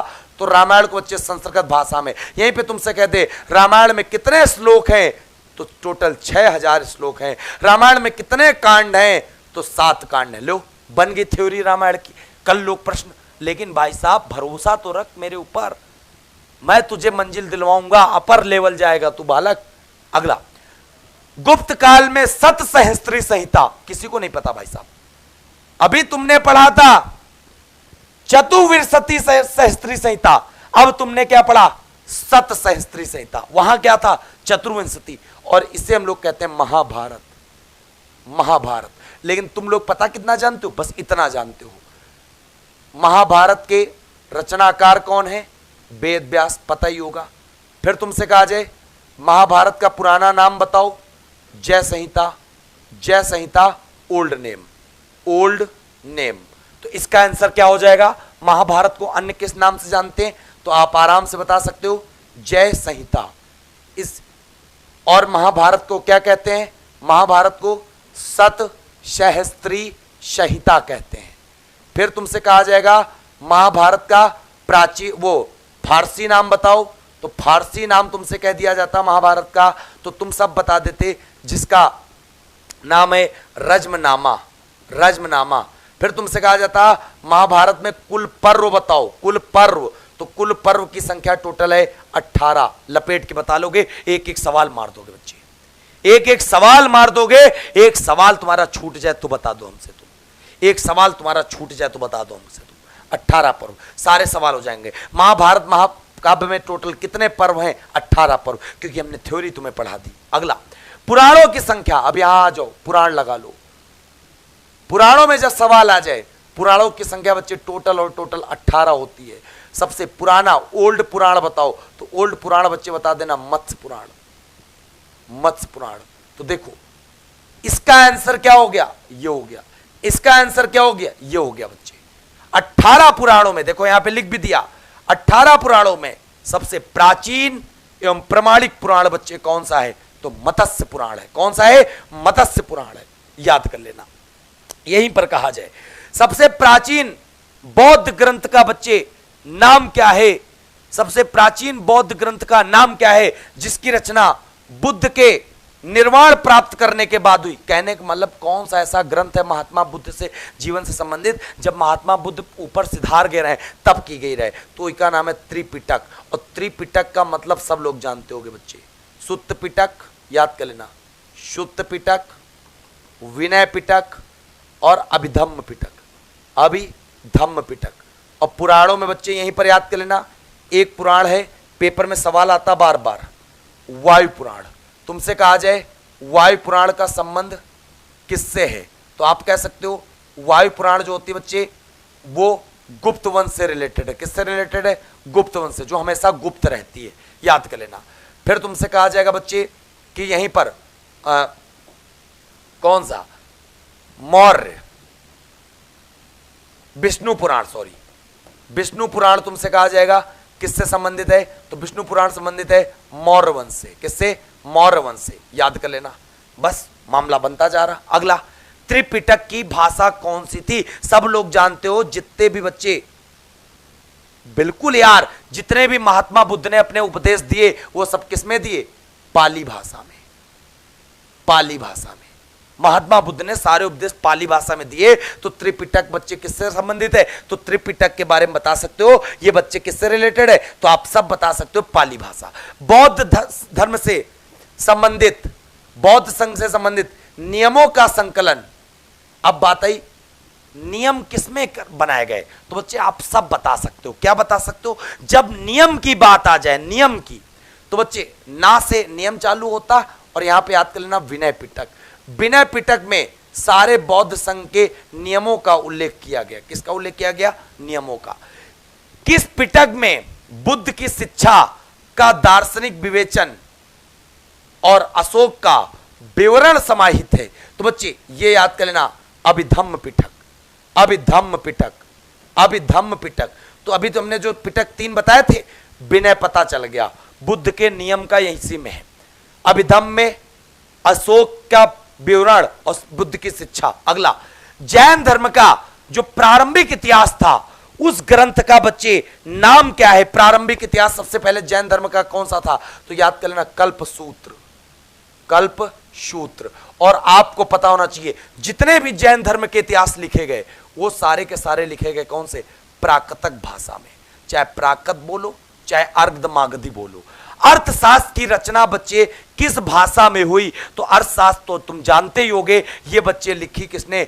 चाणक्य ने लिखी। और चाणक्य का अन्य नाम बच्चे सबको पता है, इन्हीं को हम लोग कहते हैं कौटिल्य, और इन्हीं को कहते हैं क्या? विष्णुगुप्त। इन्हीं को कहते हैं क्या? विष्णुगुप्त। और बच्चे याद कर लेना, अर्थशास्त्र की रचना चाणक्य ने बेटा किस भाषा में की है? तो ये की है किसमें? संस्कृत भाषा में, संस्कृत भाषा में। और याद कर लेना, अर्थशास्त्र का, चाणक्य की अर्थशास्त्र का संबंध किससे है? राजनीति से है। और जो आज के समय में अर्थशास्त्र पढ़ते हैं हम लोग, उसका संबंध भाई साहब इतिहास, वो जो आज के समय जो अर्थशास्त्र है वो बच्चे उसका संबंध है आर्थिक क्रियाओं से, जिसके जनक एडम स्मिथ को माना जाता है। याद कर लेना, चाणक्य के अर्थशास्त्र का संबंध बच्चे राजनीति से है, जो संस्कृत भाषा में लिखी। और चाणक्य बच्चे पेपर में आएगा किसके दरबार में प्रधानमंत्री थे? तो याद कर लेना, ये बच्चे जो प्रधानमंत्री थे ना, वो किसके दरबार में थे? तो याद कर लेना, चंद्रगुप्त मौर्य के दरबार में, चंद्रगुप्त मौर्य के दरबार में थे ये प्रधानमंत्री। भारत का मैकियावेली, तो सिंपल सी बात है, भारत का मैकियावेली बच्चे चाणक्य को कहते हैं, क्योंकि जो विश्व के मैकियावेली थे उनकी पुस्तक का नाम है द प्रिंस। अगर तुमसे कहा जाए द प्रिंस एक पुस्तक है, इसके लेखक कौन थे? इनके लेखक का नाम बच्चे क्या था? मैकियावेली। इनके लेखक का नाम क्या था? मैकियावेली। तो तुमसे कहा जाए मैकियावेली की द प्रिंस की तुलना किससे की गई है? तो याद कर लेना, जो मैकियावेली की पुस्तक द प्रिंस है उसकी तुलना चाणक्य की अर्थशास्त्र की गई है, चाणक्य की अर्थशास्त्र की गई है। बिल्कुल मजा आ रहा होगा आनंद के साथ। अगला, कथा सरित सागर के बच्चे रचनाकार कौन है? तो सबको पता होना चाहिए, सोमदेव। ये डायरेक्ट आपको पुस्तकें याद कर लेनी है। कथा सरित सागर के रचनाकार सोमदेव हैं। बिंदुसार के शासनकाल में अशोक द्वारा अवंती महाजनपद, सब लोग जानते होंगे अवंती, जिसकी राजधानी बच्चे उज्जैनी थी। क्या थी? उज्जैनी। याद कर लेना जबरदस्त तरीके से। बिंदुसार के शासनकाल में अशोक के द्वारा अवंती महाजनपद में बच्चे एक प्रकार से विजय की चर्चा की गई। किसमें? सामंत पादसिका में, जो अश्वघोष ने लिखी थी। याद कर लेना, इसके लेखक कौन है? अश्वघोष। बहुत बढ़िया बढ़िया सवाल मिलेंगे भैया। मालविकाग्निमित्रम के लेखक कौन है? कालिदास। और कालिदास को बच्चे हम लोग भारत का शेक्सपियर कहते हैं। याद कर लेना, मैकियावेली किसे कहते हैं? चाणक्य को। भारत का शेक्सपियर किसे कहते हैं? कालिदास को बच्चे, ठीक है, याद कर लेना। मालविकाग्निमित्रम, और यहीं पे याद कर लेना मेघदूतम, कुमार संभवम, कुमार संभवम, और कामा करके बच्चे अभिज्ञान शकुंतलम, अभिज्ञान शकुंतलम। याद कर लेना, सारे के सारे सवाल पेपर में ना छाप दो ना, तब तुम बता देना भारत का शेक्सपियर इन्हें और भारत का भाई साहब मैकियावेली इन्हें। याद कर लेना। अगला सवाल, 10 कुमार चरितम के लेखक कौन है? तो 10 कुमार चरितम बच्चे जो लिखी थी वो किसने लिखी थी? दंडी ने लिखी थी। किसने लिखी थी? दंडी ने। याद कर लेना, डायरेक्ट बच्चे प्रश्न आएंगे पुस्तकों के। और दंडी की अन्य पुस्तक याद कर लेना, अन्य बुक एक है, और कौन सी, क्या नाम है उसका? नाम है अवंती सुंदरी, अवंती सुंदरी। ये 10 कुमार चरितम बच्चे किसकी पुस्तक है?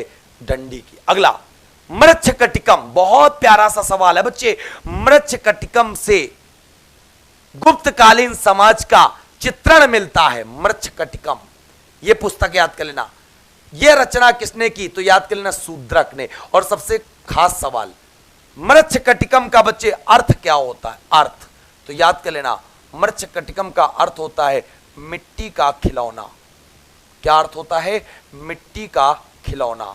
तो मिट्टी का खिलौना जो होता है ना बच्चे, वो मृच्छकटिकम का अर्थ होता है। याद कर लेना। विक्रमांक देवचरित के रचनाकार कौन है? तो विक्रमांक देवचरित जब आ जाए तो इनके रचनाकार बच्चे विल्हड़ को माना जाता है। किसको? विल्हड़ को। और यहीं पर याद तुमसे कह देता, रास तरंगिणी के कौन है? तो रास तरंगिणी के भी तुमको पता है कौन है? तो आप सब जानते हो, कल्हड़ है। और कल्हड़ ने बच्चे रास तरंगिणी में क्या बताया? कश्मीर का इतिहास बताया। किसमें बताया? राजतरंगिणी में बताया। क्या बताया? कश्मीर का इतिहास बताया। रिकॉर्ड तोड़ गए भाई साहब। सवाल जब पेपर में आएगा ना तुम्हारे सामने, तब तुम याद करोगे कि हाँ ग्रागो सर ने एक एक सवाल करवाया है। विक्रमांक देव चरित विल्लड़, राजतरंगिणी कल्हड़। बच्चे कश्मीर का इतिहास बताया है किसमें? राजतरंगिणी में। ठीक है, आगे बढ़ो। साहित्य हर्षचरित नामक पुस्तक की रचना, देखो हर्षचरित पुस्तक किसने लिखी? जिसमें हर्षवर्धन के बारे में बताया गया है।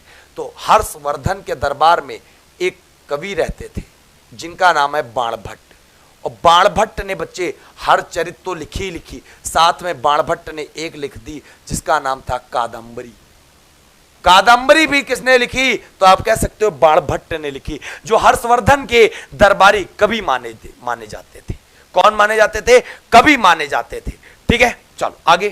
पृथ्वीराज विजय, पृथ्वीराज विजय, ये वाला सवाल देखते हैं कितने लोग बता पाते हैं। देखते हैं कितने मेरे बच्चों में दम है कि पृथ्वीराज विजय के रचनाकार कौन है, जिसमें पृथ्वीराज चौहान की उपलब्धियों का वर्णन किया गया है। देखते हैं कितने बालक हैं जो इस प्रश्न को उत्तर दे सकते हैं। और इसके नीचे वाले का उत्तर तो मैं दे रहा हूं। भारत का पहला प्रमाणिक ऐतिहासिक ग्रंथ, ये आप सब याद कर लेना, कल्हड़ की राजतरंगिणी। यही भारत का पहला ऑथेंटिक माना जाता है। कल्हड़ की राजतरंगिणी भारत का पहला प्रमाणिक ऐतिहासिक ग्रंथ। ये वाला तुम सवाल बताओ, पृथ्वीराज विजय वाला। हाँ, ये देखो, बहुत लोग, मुझे पता था चंदबरदाई, चंदबरदाई। अरे भाई, चंदबरदाई यहां नहीं लगेगा, यहां लगेगा जयानक। और चंदबरदाई पता कहां लगेगा? चंदबरदाई तब लगेगा जब यहां पर लिखा होता पृथ्वीराज रासो। इसीलिए तो हमने पूछा था, पृथ्वीराज रासो जब लगा होता तब आंसर क्या लगाते? चंदबरदाई लगा देते। लेकिन जब चंदबर विजय है तो जयानक लगा देना, काम तुम्हारा हो जाएगा। ठीक है, हाँ, सवाल गलती मत करना। चंद्रगुप्त मौर्य की राज्यसभा में, अब देखो टॉपिक बदल गया भैया, खत्म। इतिहास में साहित्यिक स्रोत खत्म, इंपॉर्टेंट प्रश्न भैया। आ जाओ, विदेशी यात्रियों का विवरण। बच्चे, जो एक प्रकार से विदेशी यात्री आए थे ना भारत, उनके भी इतिहास से पता चलता है कि हाँ भारत में ये था, भारत में वो था, ये सारी चीजें थी। ठीक है, तो सबसे इंपॉर्टेंट बात, चंद्रगुप्त मौर्य की राज्यसभा में एक यूनानी राजदूत आए थे और इन्होंने एक पुस्तक लिख दी थी। इनकी पुस्तक का नाम सबको पता होना चाहिए, उसका नाम था इंडिका। इंडिका, तो इंडिका के बेटा लेखक कौन है? मेगस्थनीज है। मेगस्थनीज किसके दरबार में आए थे? चंद्रगुप्त मौर्य के दरबार में। पहला तुमको विदेशी बता दे रहे हैं तुमको। दूसरी बात, कोई विदेशी जब आता था वो किसी ना किसी का राजदूत होता था। तो मेगस्थनीज किसके राजदूत बनकर आए थे? तो मेगस्थनीज जो राजदूत बनकर आए थे बच्चे, वो सेल्यूकस निकेटर के राजदूत बनकर आए थे। और सेल्यूकस निकेटर ऑलरेडी सिकंदर का सेनापति हुआ करता था, राजदूत हुआ करता था, याद कर लेना। ठीक है, हाँ, आगे। किसे इतिहास का पिता कहा जाता? सबसे पहला प्रश्न ये बताया था, हेरोडोटस। हेरोडोटस बच्चे जो है ना, वो इतिहास के पिता कहे जाते, फादर ऑफ हिस्ट्री कहे जाते। किस रचना में भारतीय बंदरगाह तथा वाणिज्यिक गतिविधियों का विवरण किया गया? तो आप सबको पता होगा, Periplus of the Erythraean sea. Lucent उठा के देखो तो, ऑफ इरिथियन सी। ठीक है, आगे, जिसके लेखक अज्ञात है। आगे, नेचुरल हिस्टोरिका नामक पुस्तक के लेखक कौन है, जो भारत और इटली के बीच में व्यापार की जानकारी देती है? तो नेचुरल हिस्ट्री किसने बच्चे लिखी थी? इसके लेखक याद कर लेना, प्लिनी साहब है। कौन है? प्लिनी साहब है। गुप्त वंश के शासक चंद्रगुप्त द्वितीय के समय भारत आने वाला चीनी यात्री, पहले ही बता चुका हूं, चीनी यात्री कौन था जिसने मौर्य राजा चंद्रगुप्त मौर्य के पाटलिपुत्र स्थित राजमहल का भी चित्रण किया है? उसका नाम था बच्चे फायान। क्या नाम था? फायान। आप नोट्स यहां पर विदेशी विवरण का ऐसे बनाओगे जिसे आपने पढ़ा। इंडिका बेटा किसकी पुस्तक है? लिख लेना, मेगस्थनीज की। किसके दरबार में आया था? चंद्रगुप्त मौर्य के दरबार में। तुमसे कहा जाएगा नेचुरल हिस्ट्री किसकी बच्चे? तो नेचुरल हिस्ट्री पुस्तक किसकी है? प्लिनी की है। किसकी है? प्लिनी की है, प्लिनी की। क्लियर है? फिर तुमसे कहा जाएगा फायान किसके दरबार में आया था? चंद्रगुप्त द्वितीय के दरबार में। हो गया सवाल। अगला, उस चीनी यात्री का नाम बताओ जो हर्षवर्धन के दरबार में आया था। तो तुमको इतने तो पता चल ही गए मेरे लाल। क्या पता चल गया?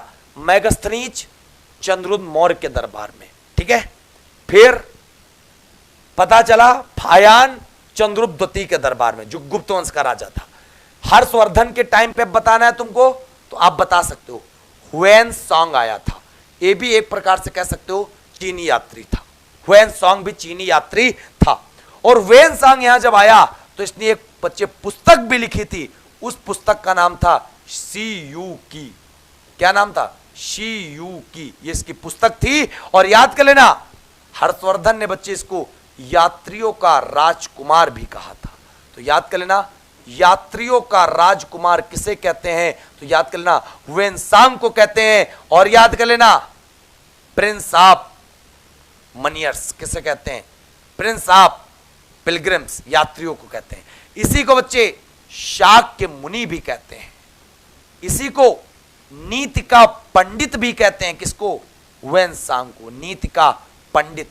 एक एक सवाल भाई साहब खींच के मारोगे, चैप्टर बाई चैप्टर चीजें जा रही हैं।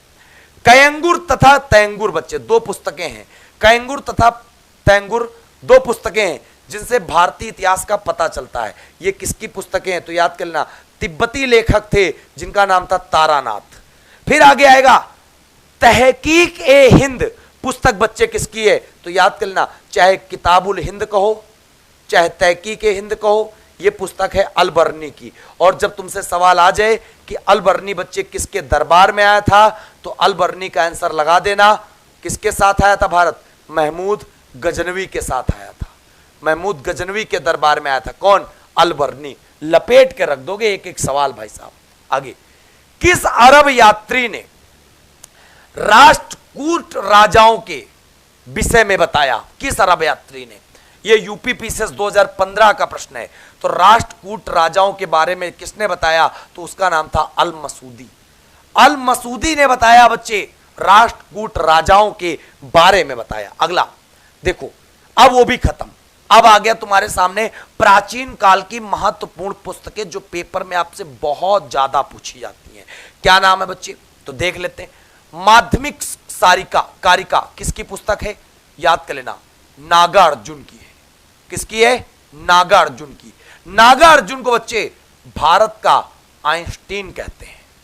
भारत का आइंस्टीन कहते हैं। अगर तुमसे कहा जाएगा मेरे लाल भारत का मैकियावेली चाणक्य, भारत का शेक्सपियर कालिदास, भारत का आइंस्टीन नागार्जुन, जिनकी पुस्तक भी हमने बता दी। अगला, बुद्ध चरित और सौंदरानंद। तो याद कर लेना, दोनों की दोनों पुस्तकें हैं जिनका नाम है अश्वघोष। अश्वघोष ने बच्चे लिखी है। कौन सी? बुद्ध चरित और सौंदरानंद। ठीक है, याद कर लेना। आगे, स्वप्नवास दाता बच्चे किसकी है?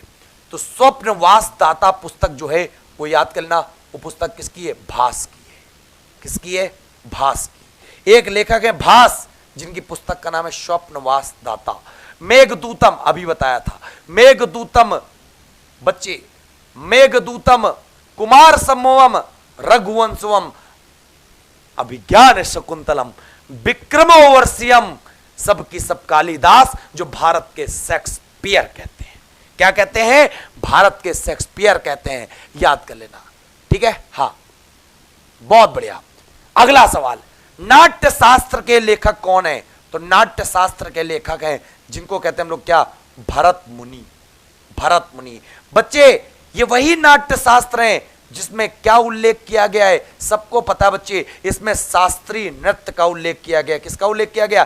शास्त्रीय नृत्य का, जो क्लासिकल डांस कहते हैं। पेपर में प्रश्न आएगा इनकी संख्या कितनी होती है? तो इनकी संख्या 8 होती है। और नाट्य शास्त्र को भारतीय इतिहास में 5वां वेद कहते हैं। टोटल वेद तो 4 हैं, ऋग्वेद, यजुर्वेद, सामवेद, अथर्ववेद, लेकिन 5वां वेद इसे कहते हैं। और इसी में शास्त्रीय नृत्य 8 बताए गए। और 8 शास्त्रीय नृत्य याद कर लेना। पहला आता है भरतनाट्यम बच्चे। भरतनाट्यम का संबंध किस राज्य से है? तो याद कर लेना टीएन। टीएन का मतलब हो जाता है तमिलनाडु, और भरतनाट्यम को मेरे लाल कहते हैं क्या? भरतनाट्यम को ही कहते हैं क्या? याद कर लेना सादिर। सबसे पुराना तुमसे कहा जाएगा, सबसे पुराना शास्त्रीय नृत्य बताओ, भरतनाट्यम।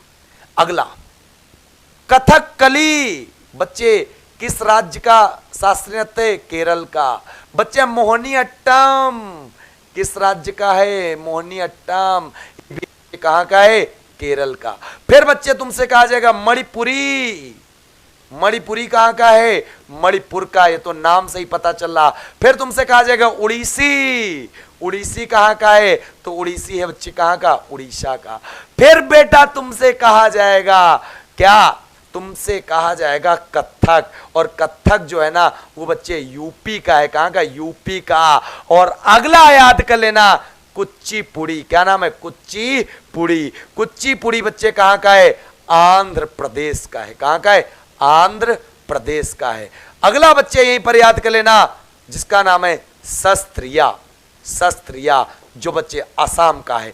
टोटल 8 शास्त्रीय नृत्य हमने तुमको आज की कक्षा में याद करवा दिए। तुमसे कहा जाए सबसे पुराना कौन? ये। सबसे नया कौन? शस्त्रिया। सन 2000 में इसे दर्जा दिया गया। 2000 ईस्वी में दर्जा दिया गया। किसे दर्जा दिया गया? शस्त्रिया को दर्जा दिया गया शास्त्रीय नृत्य का। टोटल 8 शास्त्रीय नृत्य हैं। लपेट के बताओगे मजा आ जाएगा, है ना? चलो, उत्तर भारत का एकमात्र शास्त्रीय नृत्य कथक, और शास्त्रीय नृत्य टोटल कितने? 8। कहां पर उल्लेख है? नाट्य शास्त्र में। किसकी पुस्तक है? भरत मुनि का। भाई साहब तुम खुद ही सोचो कि एक स्टैटिक जीके का टॉपिक हमने टन टन टन टन टन तैयार कर लिया। तुम्हें आता भी होगा ना तो रिवीजन हो गया जबरदस्त तरीके से, है ना? अगला देवी चंद्रगुप्तम, बच्चे किसकी पुस्तक है? तो देवी चंद्रगुप्तम मेरे लाल याद कर लेना। देखो बहुत सारे सवाल तुमको याद कर लेने। छत्तीसगढ़ पीसीएस में आया था। क्या आया था? देवी चंद्रगुप्तम बच्चे किसकी पुस्तक है? तो याद कर लेना विशाख दत्त की है। विशाख दत्त की है। और विशाख दत्त की एक पुस्तक और याद कर लेना, उसका नाम है मुद्रा राक्षस। मुद्रा राक्षस। अगला शून्य सिद्धांत किसकी है? बच्चे उनकी है जो गणित में शून्य की खोज किए थे, मतलब आर्यभट्ट। तो तुमसे कह दिया जाए शून्य की खोज किसने की? तो आर्यभट्ट ने की थी। और अगला एक सवाल सब लोग जानते होंगे, भारत का पहला उपग्रह आर्यभट्ट जो 1975 में भेजा गया था। क्लियर है? बृहत संहिता किसकी है? बृहत संहिता बच्चे वारा मिहिर की। और वारा मिहिर का याद कर लेना, ये कौन थे? तो ये एक प्रकार से खगोलज्ञ थे। कौन थे? खगोलज्ञ थे। कौन? वारा मिहिर। याद कर लेना। अगला सवाल, पंचतंत्र किसकी पुस्तक है बच्चे? पंचतंत्र किसकी है? सबको पता है। पंचतंत्र बच्चे विष्णु शर्मा की है, जिसका 15 भाषाओं में अनुवाद किया गया है। कथा सारित सागर किसकी है? अभी हमने बताया था सोमदेव की है। कादंबरी किसकी है? अभी हमने बताया था बच्चे बाणभट्ट की है। और बाणभट्ट ने एक और लिखी थी जिसका नाम था हर्षचरित, जिसने हर्षवर्धन के जीवनी को लिखा था। किसने? बाणभट्ट ने। अगला सवाल, वासव दत्ता किसकी है बच्चे? तो याद करना सुबंधु की है। किसकी है? वासव दत्ता। तो बच्चे सुबंधु की पुस्तक का नाम है वासव दत्ता। अगला, कर्पूर मंजरी और काव्य मीमांसा दोनों की दोनों एक ही व्यक्ति की हैं, राजशेखर। कर्पूर मंजरी और राज्य काव्य मीमांसा दोनों की दोनों किसकी है? तो आप कह सकते हो राजशेखर की है। क्लियर हो गई बात? बहुत बढ़िया। आगे, कुमार पाल चरित किसकी है? तो आप सब कह सकते हो हेमचंद की है। किसकी है? हेमचंद की। गीत गोविंद किसकी है? जयदेव की है। पृथ्वीराज रासो आ गया चंदबर दाई की।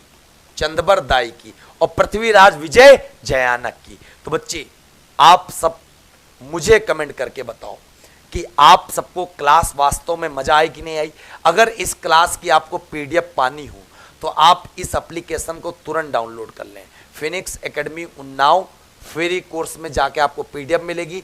100 दिन 100 क्लास का फोल्डर मिलेगा, वहां पर मिलेगा। अब एक बार ईमानदारी से वीडियो को जितने लोगों ने लाइक नहीं किया, मैं चाहता हूं सब लोग एक बार ईमानदारी से लाइक कर दो और एक बार कमेंट करके प्लीज हमें बताओ कि सेशन कैसा रहा। 100 दिन 100 क्लास का आज पहला सेशन कैसा रहा, जिसमें हमने भारत के प्राचीन इतिहास का पहला चैप्टर आज पूरा समाप्त कर दिया। पहला चैप्टर हमने पूरा समाप्त कर दिया, मतलब विद थ्योरी विद क्वेश्चन। मात्र 1 घंटा 20 मिनट का समय मैंने लिया है और 1 घंटा 20 मिनट में ऐसा पढ़ा दिया कि तुम्हें भाई साहब याद हो गया होगा। तो तुम अंदाज लगा सकते हो 99 क्लास 99 दिन कल आ रही है शाम 7 बजे। जो जोश उत्साह आज लगा था वही कल भी रहना चाहिए, तो तुम सफल होगे। तुमने एक भी क्लास अगर मिस की तो तुम वंचित हो जाओगे, क्योंकि मैं यहां पर उन प्रश्नों को साधूंगा जो प्रश्न बिल्कुल छपे हैं पुराने पेपर में, और थ्योरी तो मैं बगल में करवाता ही चल रहा हूं। ठीक है, तो कमेंट करना बिल्कुल मत भूलना मेरे शेरों कि आज राघव सर की 100 दिन की 100 क्लास का कैसा आनंद रहा, कैसा मजा आया। वीडियो को तो लाइक करते रहो जबरदस्त तरीके से, और एक एक चीज याद करवा देंगे भाई साहब, एक एक चीज रटवा देंगे तुम्हें। ठीक है, तुम सब जितने भी हो समय बेटा याद कर लेना, शाम 7 बजे समय है अपना।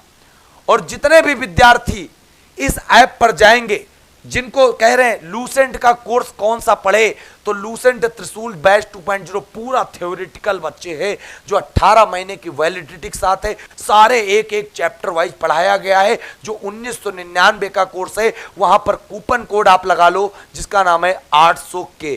केवल कल रात 12 बजे तक का कूपन कोड वैलिड रहेगा, फिर 50% डिस्काउंट है। किसी प्रकार की समस्या आ रही हो इस नंबर पे कॉल और व्हाट्सएप करना बिल्कुल मत भूलिएगा। तो साथियों मैं विदा लेता हूं, कल मिलूंगा 99 दिन 99 क्लास के साथ। हमारा टाइटल याद कर लेना, क्या रहेगा? आज था 100 दिन 100 क्लास, कल रहेगा 99 दिन 99 क्लास। मजा आ जाएगा भाई, मजा। उल्टा चल रहा हूं, उल्टा। हाँ, उल्टा मैंने इसलिए लिया है क्योंकि हमारा टारगेट पूरा हो जाए, छूटे ना, इसलिए लिया है।